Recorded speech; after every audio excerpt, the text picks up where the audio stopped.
উদয়পুর মহারানী এলাকা থেকে দিন দুপুরে প্রকাশ্যে কিডন্যাপ করে নিয়ে গেল এক শ্রমিকের নাম সজল দে। মহারানী এলাকায় গ্যাসের পাইপলাইনের কাজ করে সজল দে ছিল হেড মিস্ত্রি। মঙ্গলবার পারভেজ খান নামে এক ঠিকাদারের নেতৃত্বে 4 জন গাড়ি নিয়ে সজল দেকে কিডন্যাপ করে উদয়পুর নবশক্তি ক্লাব সংলগ্ন এলাকায় এক বাড়িতে আটকে রাখে। পারভেজ খান তিনি সুনামুরা নেপকোতে কর্মরত এবং পেশায় একজন ঠিকাদার। তার নেতৃত্বে হেড মিস্ত্রি সজল দেকে মহারানী থেকে তুলে নিয়ে আটকে রাখা হয়। তবে কি কারণে আটকে রাখা হয়েছে তা এখনো স্পষ্ট জানা যায়নি।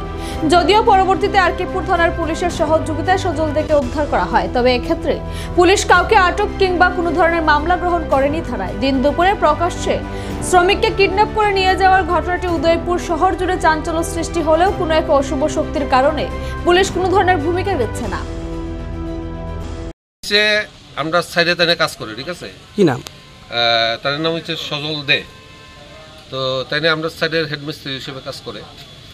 তো আজকে আরেকজনের কাছে তাই একটা কি মেশিন ভাড়া দিছে, আরেকটা কন্ট্রাক্টরের কাছে তো ভাড়া দিছে। তো ভাড়ার বোধহয় মেয়াদটা শেষ হয়েছে, মেশিন যে ভাড়া দিছে মেয়াদটা শেষ হয়েছে। তো শেষ হয়ে আরও 5 দিন হয়ে গেছে, তাই নিয়ে মেশিনটা চাইতে আইছে। তো চাইতে আইছে পরে তেন লয়ে গেছে। আর যে মালিক সে আসলো না, সে আর ম্যানেজার কেটে আসলো, সে তার প্রেজেন্সিতে লয়ে গেছে মেশিনটা।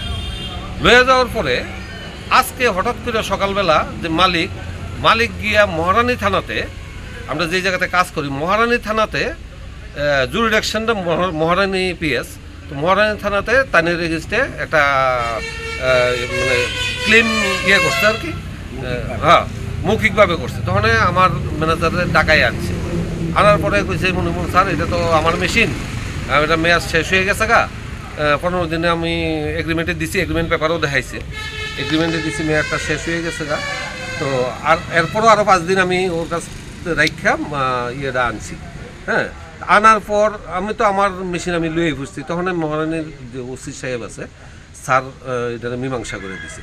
তো এজ ইট ইজ যারভাবে সে আয়ে পড়ছে